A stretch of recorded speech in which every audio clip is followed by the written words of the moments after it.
On today's show, Tesla pushes Sentry mode, dog mode, and some Easter eggs to all Tesla cars.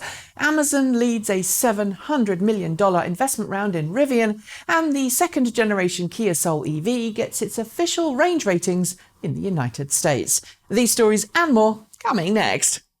This is Ecotricity's ecoTEC roundup show from New Zealand's only carboNZero certified renewable electricity company. We are 100% Kiwi and 50% community owned. Switch today at ecotricity.co.nz.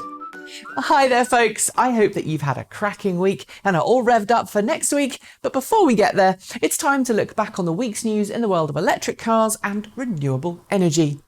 Audi's all-electric e-tron SUV has yet to begin deliveries around the world, but it's already filling up the order books. Audi said this week that it's now received more than 20,000 reservations for its long-range, fast-charging plug-in. Deliveries were supposed to start at the end of last year, but a delay occurred when a software update required extra certification before official launch. Now Audi says customer deliveries are expected to start in Europe next month, with other markets following later this year.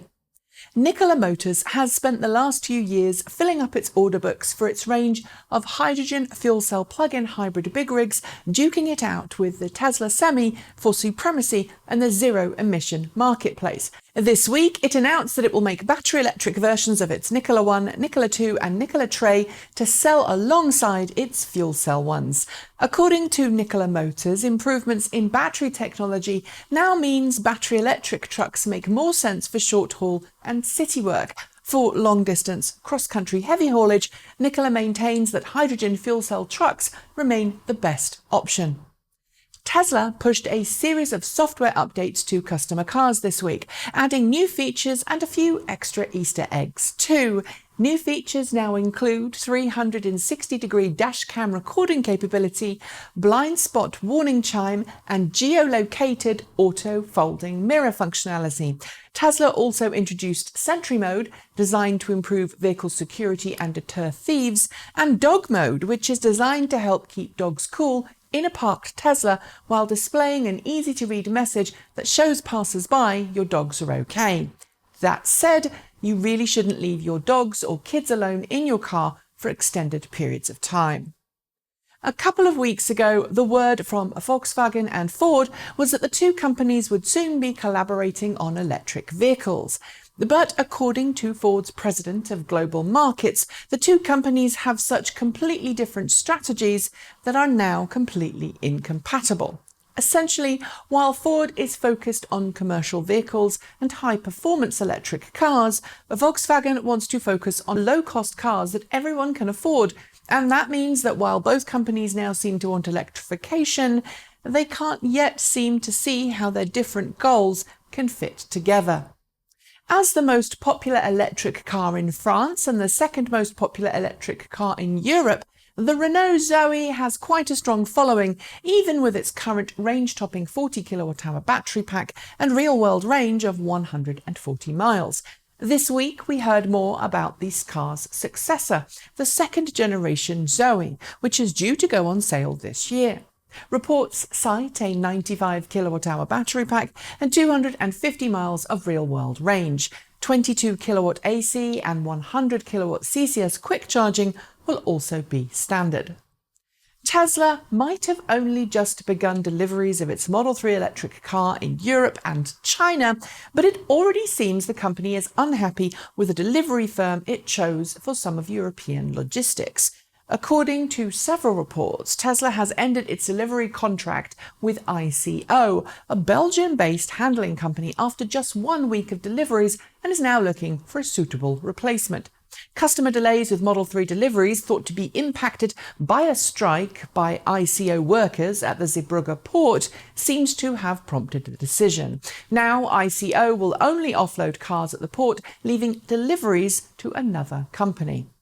Rivian made quite a big splash when it broke stealth mode last year and debuted its high-performance R1T electric pickup and R1S electric SUVs at the LA Auto Show. It already has a factory to produce both its vehicles in Normal, Illinois, and has pretty big order books for the R1T. which will enter production next year. Now it has more money too, after confirming at the end of this week that Amazon led a $700 million investment round that will help it bring the R1T to market. Earlier in the week, GM was also rumoured to be investing in the company, although at the time of filming, this hasn't been confirmed. Mercedes-Benz is reporting high demand for its first electric SUV, the 2020 EQC, so much so that the company has completely sold out of its 2020 model year EQCs and is well on the way to selling out its 2021 model years too. However, it is worth noting that Mercedes-Benz didn't have a particularly high production target for this year, the 2020 model year version, and hasn't committed to a particularly large overall production volume. Simply put, if you don't plan on a huge production volume, it is a lot easier to sell out than if you'd planned for a high volume. Following its official unveiling last year at the LA Auto Show, Kia has just confirmed an official US range rating of 391 kilometers for its next generation 2019 Kia Soul EV.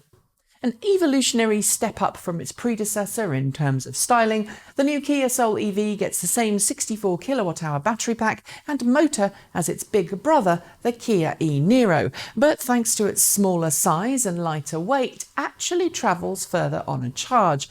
Pricing is expected to be announced soon, with the car going on sale in limited compliance market states by the summer. Tesla and Daimler once worked together on electric cars, thanks in part to Daimler's shareholding in Tesla and Tesla's smart move to earn a bit of cash engineering the electric drivetrain for the Mercedes-Benz B-Class ED. Then there was a messy breakup and no love lost, but this week Tesla CEO Elon Musk complimented the new Sprinter electric panel van on Twitter, and something rather magical happened.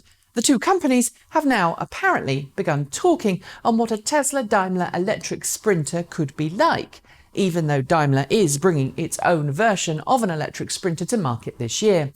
Of course, we also know that Tesla uses the Sprinter for its mobile service fleet, so maybe. We humans are a pain in the butt for autonomous vehicles, or rather, for the software that autonomous vehicles use to predict what we're going to do next. So far, autonomous cars have got the hang of predicting the movement of other vehicles and of cyclists. But pedestrians are a completely different matter, which is why it's great news that researchers at the University of Michigan, working with Ford, have showcased a biomechanically inspired recurrent neural network that can more accurately predict what a human is about to do. This makes autonomous cars safer and the roads of the future safer as well. And on that note, I'm going to say goodbye. Don't forget to like, comment and subscribe, tell your friends about the show, and if you've got feedback, send it our way. Make sure you hit that notification bell too so that you don't miss out on a single episode. And while you're at it, why not switch to New Zealand's only carboNZero certified renewable electricity company? Ditch your current provider and go zero emissions for 2019. Thanks for joining me. I'm Nikki Gordon-Bloomfield. Ka kite, and see you next time.